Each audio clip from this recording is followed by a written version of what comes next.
Welcome back to another episode of Lucid Daily. Today we are going through the Lucid earnings call from Q1 of 2023, and I picked up on a lot of interesting nuggets in there that we're going to quickly dive through. We're not going to read the whole thing line by line. We're just going to go over what I have highlighted.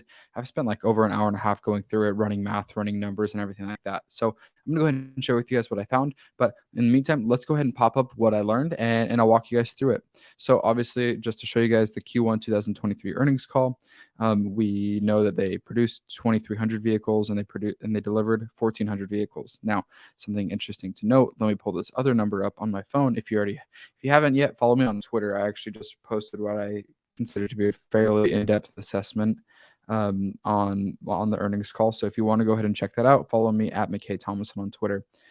So deliveries were 1,400, whereas in Q4 2022 there were 1,900 deliveries. And then in Q2 2022, 1,398 deliveries. So Q4 was Q1 of 2023 was 7 deliveries higher than I'll go ahead and write that down. 7 deliveries. So Q4 equals 7 deliveries more than in Q3.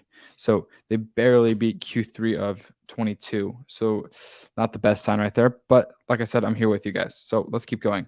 So Peter Rawlinson, I don't think this is Peter Rawlinson talking. Yeah, it is. So Peter Rawlinson gets on here and he's like, hey, we've reduced, we're trying to grow and have increased brand awareness. So I went ahead and fact checked him. We have some good news and some bad news. So first off, I do want to quickly go on a side tangent. When I was talking about current liabilities, I was wrong about the current assets being reservations. That was wrong accounting, and I have since figured it out. The number that we saw in accounts receivable is not a direct correlation with deliveries.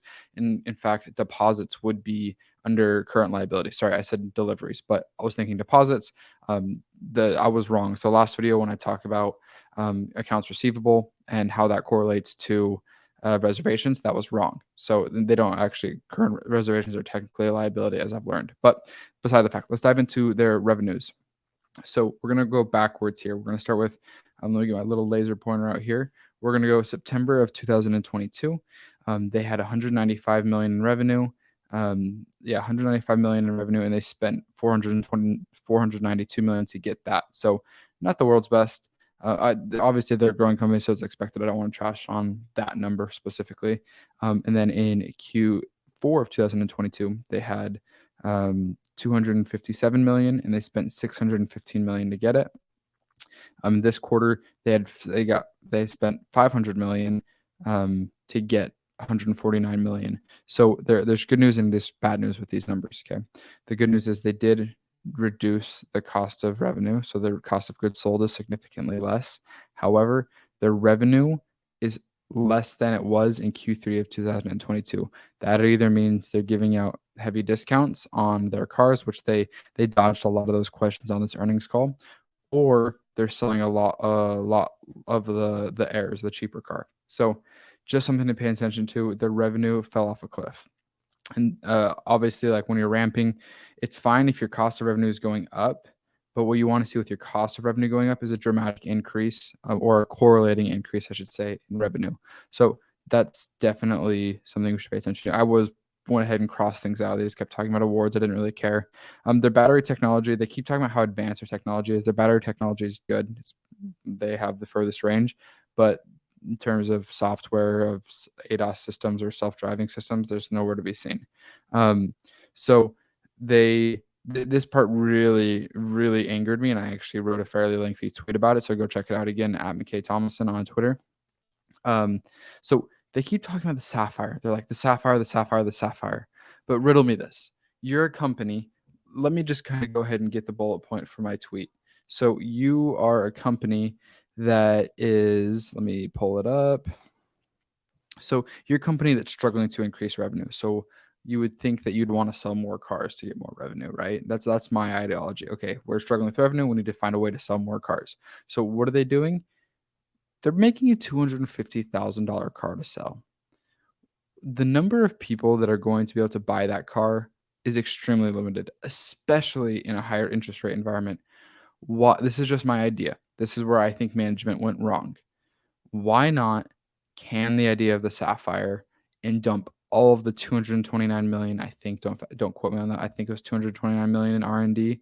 The 229 million in R&D to start trying to, like, if you could get any, like, right now there's very little competitive edge compared to Tesla, because Tesla's just you can argue luxury and distance, but at the end of the day, the grand majority of the population doesn't care about luxury, and they don't care about battery range. So if you're going to talk about how you're wanting to make EVs popular for everyone, which he said in 2021, he wanted to make electric cars affordable for everybody. Why are you going to a $250,000 car? Why are you burning so much money on ramping this up? Why not ramp up? Like, if you're going to dump as much money into this as you can, why not try to, like, even market that you're trying to sell a $25,000 car, even if it's 30,000 or 35,000, then you're starting to compete with the Model 3. And I realize it's going to be expensive. I just think that that's tightening the noose. I don't think that that's a good idea.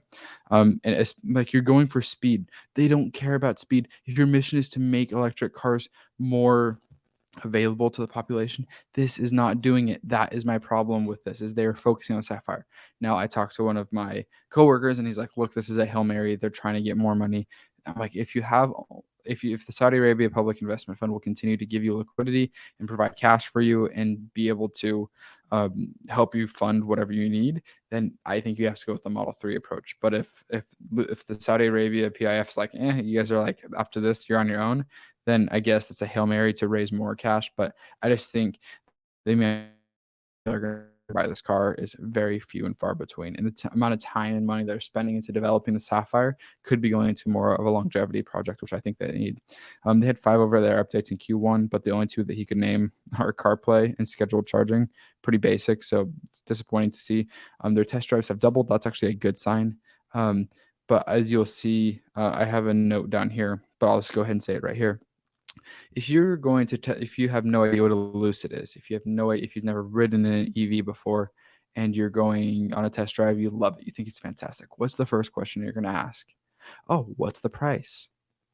Oh, well, your cheapest car is $87,000. So have fun having that conversation. So I don't think test drives, I don't think it's a direct correlation to reservations, because people get out of the car, they hear the price. So that is just something that I would note. And this is a sign to me of bad marketing. I haven't seen their advertisements recently, but they're like, hey, people think the Lucid Air is a $200,000 car when in reality it's an $87,000 car. Okay, why not market that better? Because I haven't seen any advertising from Lucid explaining this. They just explain how fast it is and how much range.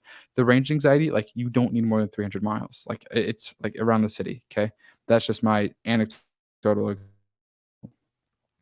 Okay. Good news. One of the few good pieces of good news in this call is that the SEC is not going. The case with the SEC from 2021 is considered closed. I want to find the shareholder meeting of 2023 that took place on April 24th. I want to find that. They just give these lopsided numbers. Like, you have to be careful with these percentages. They give you year-over-year numbers. You have to look at quarter-over-quarter. Let's see what else I highlighted here. They think their deliveries are going to be up for Q2. That's good news. I hope they're up. If they're up from Q1, bad. If they beat Q4 of 2020, questions were pretty vague. They kept going after discount questions. Oh, here's where I wrote, after a test drive, what's the first question people are going to ask? What's the price? And that's where you're going to get to the $100,000 car. But don't worry, we have a $250,000 car coming out in just a year. Oh, and if you think that's good, we're going to have like a $150,000 SUV coming out in the next 12 months, maybe. Let's see, why? It's tough. And I know I'm being hard, but I'm just trying to be objective. I'm trying to explain it how I see it as somebody from the outside, and how I would manage this company if I were in the CEO shoes. Obviously, I'm not, but that's what I would personally do. They talk about the discounts. They're like, oh, there's a lot of incentives. People get after them for the small price increase. And he's like, okay, the supply chain, whatever. It's a lot of excuses, to be honest. And I don't know why they're focusing on higher end cars when if they're trying to stay alive, that's not what's going to keep them alive. That's my take. I don't think there was anything else in this earnings call. I know it was brutal, but I have to read this earnings call and tell it how it is. So that's my take. I got a big project done at work this week, so I should be able to make more Lucid Daily videos. I'm trying my best. If you guys haven't yet, consider subscribing. Let me know what you think down in the comments. Do you think that Lucid should continue to pursue the Sapphire, or do you think they should consider going to a 25, 35,000 instead of spending $250 million on R&D and 1/4 on the Sapphire and the SUV? If they should drop the Sapphire and go to the Model 3 type car. If you guys haven't yet, consider following me on Twitter at McKay Thomas, and let's chat there. But like always, thank you for watching, and I appreciate your time. Thanks for watching. See you next time.